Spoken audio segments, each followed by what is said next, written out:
الحمد لله والصلاة والسلام على رسول الله أما بعد باب نازل القرآن بلسان قریش. یہ باب ہے قرآن مجید قریش کی زبان میں اتارا گیا. امام بخاری کہتے ہیں ہمیں بیان کیا عبدالعزیز بن عبداللہ نے، وہ کہتے ہیں ہمیں بیان کیا ابراہیم بن سعد نے ابن شہاب سے و انس سے ان عثمان دعا زید بن ثابت وعبد الله بن الزبير وسعيد بن العاص وعبد الرحمن بن الحارث بن هشام. عثمان رضی اللہ عنہ نے زید بن ثابت، عبداللہ بن زبیر، سعید بن العاص، عبد الرحمن بن الحارث بن ہشام ان کو بلایا. ونسخوها فی المصاحف، انہوں نے اس کو مصحفوں میں صحیفوں میں لکھا. وقال عثمان للرهط القرشیین، عثمان رضی اللہ عنہ نے قریشیوں کے لیے کہا الثلاثہ جو تین تھے اس گروہ کے اندر، اذا اختلفتم انتم وزید بن ثابت، جب تمہارا اور زید بن ثابت کا کسی مسئلے میں اختلاف ہو جائے فی شیء من القرآن، قرآن میں، اکتبوہ بلسان قریش، تم اس کو قریش کی زبان میں لکھو. فإنما نزل بلسانہم، یقیناً یہ قرآن انہی کی زبان میں اترا ہے. فعلوا ذلك، رسول نے ایسا ہی کیا. قرآن مجید تو اللہ کے نبی صلی اللہ علیہ وسلم کے زمانے میں لکھا جا چکا، احادیث بھی آپ کے زمانے میں لکھی جا چکی. یہ منکرین حدیث یہ جاہل ہیں، ان کو علم نہیں ہے اس بات کا. یہ اعتراض کرتے ہیں حدیثیں تو 200 سال بعد لکھی، 300 سال بعد لکھی. یہ ان کی کم علمی ہے، جہالت ہے.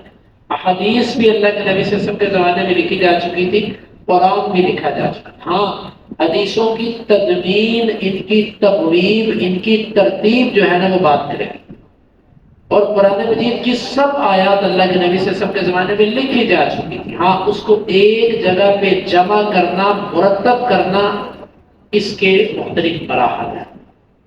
پہلا مرحلہ اس کا یہ ہے کہ ابو بکر رضی اللہ عنہ کے زمانے میں یہ ایک جگہ پر اس کو جمع کر دیا گیا. اور یہ اس وقت واقعہ پیش آیا جب قراء بہت زیادہ شہید ہو گئے. عمر فاروق رضی اللہ عنہ نے اس بات پہ زور دیا. بالآخر ابو بکر رضی اللہ عنہ کا سینہ اللہ تعالیٰ نے کھول دیا. انہوں نے قرآن مجید ایک جگہ پہ جمع کروا دیا. ابو بکر رضی اللہ عنہ جب دنیا سے چلے گئے اس کے بعد یہ مصحف آ گیا سیدنا عمر فاروق رضی اللہ عنہ کے پاس. انہیں کے پاس یہ رہا، اس سے کاپیاں ہوتی رہیں، یعنی لکھا جاتا رہا اس کو دیکھ کر. اس کے بعد جب سیدنا عمر فاروق رضی اللہ عنہ دنیا سے چلے گئے، یہ مصحف ان کی بیٹی مومنوں کی ماں حفصہ رضی اللہ عنہ کے پاس آ گئے. عثمان رضی اللہ عنہ کے زمانے میں ضرورت پڑی، معاملات بڑھتے گئے. عثمان رضی اللہ عنہ نے ایک ہی رسم الخط پر قرآن مجید کو لکھوانے کے لیے سیدہ حفصہ رضی اللہ عنہ سے کہا کہ آپ مصحف دیجیے.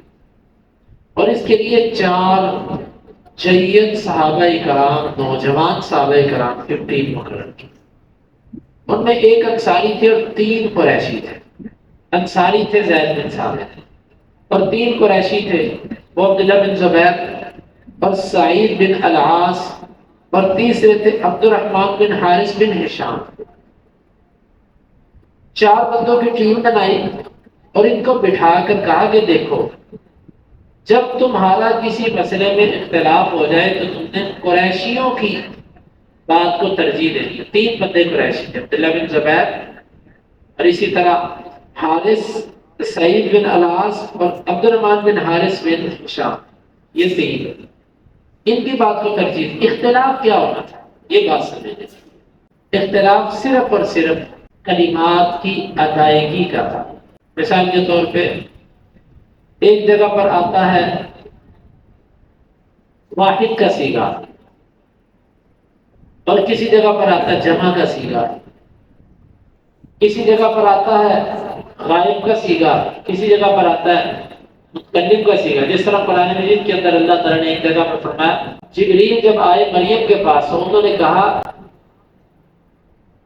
لی آہا والا کی غلام زکیہ. آہا یہ واحد متکلم کا صیغہ ہے فعل مضارع سے، اور دوسری قرات کے اندر یہ ہے یہاں والا کی غلام زکیہ، حمزہ کی جگہ پر یا ہے. اسی طرح بعض جگہوں پر جو ہے وہ مفرد کا لفظ ہے، بعض جگہ پر جمع، اس طرح کے اختلاف تھے، وہ کوئی ایسا اختلاف نہیں تھا کہ جس سے معنی بدلتا ہو، یہ یاد رکھیے۔ جو کہا جاتا ہے، یہ وضاحت ہم پیچھے کر چکے ہیں کہ قرآن 7 لغتوں میں پڑھا جاتا ہے، 7 قراتوں میں پڑھا جاتا ہے، اس سے مراد کے یہ بات پیچھے ہو چکی ہے۔ یہاں پر صرف اتنا بتانا مقصد ہے کہ جب باقی قبائل قریش کے قبیلوں سے کسی لفظ میں اختلاف کریں گے تو ترجیح قریش کے لہجے کو اور ان کے قبیلے کی بات ہو۔ کیوں؟ اس لیے کہ قریش پر قرآن اترا اور ان کی زبان بھی۔ یہ ہے اس حدیث کا مطلب۔ امام بخاری اس حدیث کو یہاں پر کس مقصد کے لیے لے کر آئے؟ یہ بتانے کے لیے لے کر آئے کہ قریش کی فضیلت ہے، قریش کو اللہ نے یہ فضیلت دی ہے، شرف دیا ہے۔ ایک تو قرآن ان کی زبان میں اترا، اور دوسرا یہ کہ جب سارے عرب کسی چیز میں اختلاف کرتے ہوں تو وہاں پر سب سے زیادہ ترجیح جس کی بات کو دی جائے گی وہ قریش کی بات، کیونکہ باب کتاب یہ ہے مناقب قریش، قریش کے فضائل، اس اعتبار سے یہ حدیث کو یہاں پر لے کر آئے ہیں۔ اس کے بعد باب امام بخاری نے قائم کیا ہے یمن والوں کی اسماعیل علیہ السلام کی طرف نسبت۔ اس باب کو بیان کرنے سے پہلے میں تھوڑی سی تمہید بتا دوں، باقی اس باب کی وضاحت آئندہ درس۔ مسئلہ یہ ہے کہ عرب کہاں سے چلے، عرب کس کو کہا جاتا ہے، عرب کون تھے اور ان کا باپ کون ہے؟ اس مسئلے میں اہل علم کا اختلاف ہے۔ اہل علم نے عرب کی 3 قسمیں بتائی ہیں۔ کچھ عرب وہ ہیں جو ختم ہو چکے، جن کے نام و نشان دنیا سے مٹ گئے، یہ وہ تباہ شدہ قومیں ہیں، عاد، ثمود، تس اور اسی طرح اور قبائل جو تھے جن کا وجود ہی نہیں آج۔ اور ایک عرب کی دوسری، اس کو کہا جاتا ہے العرب البادیہ، اور دوسرے ہیں عرب العاربہ، وہ عرب جو عربی بولتے تھے، اور تیسرے ہیں العرب المستعربہ، وہ عرب جنہوں نے عربی کسی سے سیکھی۔ اب یہاں پر اختلاف ہے کہ دنیا میں اس ٹائم جو عرب موجود ہے یہ کتنے نسب ہیں ان کے پیچھے جا کر، اور اس بات پر تمام نسب والے جمع کے جتنے اس ٹائم دنیا میں عرب ہے نا، یہ پیچھے جا کے 2 شخصیات سے، ایک شخصیت ہے عدنان اور ایک ہے قحطان۔ اللہ کے نبی صلی اللہ علیہ وسلم عدنان سے تھے، اسی لیے جو عرب عدنان کی نسل سے ہیں وہ اپنے نام کے ساتھ بعض دفعہ عدنانی لکھتے، عدنانی، اور بعض قحطان سے ہیں وہ قحطانی لکھتے۔ اب قحطان کس کی نسل سے ہے اور عدنان کس کی نسل سے ہے، یہاں پر اختلاف۔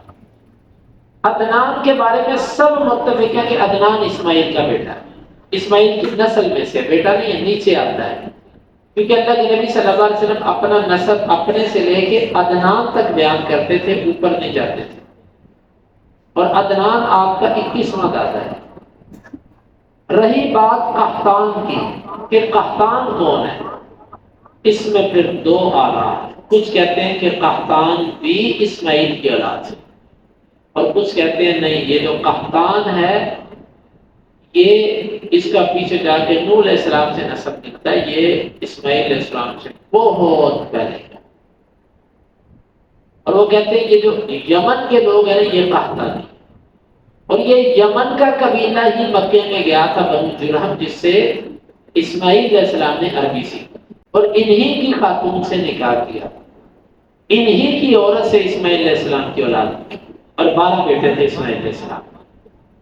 اب یہ ایک مسئلہ ایسا ہے جو اس طرف دونوں طرف اقوال ہے، کچھ کہتے ہیں نہیں قحطان بھی اسماعیل کی اولاد سے، اس طرف بھی بڑے بڑے دلائل ہیں، دوسرے کہتے ہیں نہیں قحطان اسماعیل کی اولاد سے نہیں ہے، وہ بھی دلائل رکھتے ہیں۔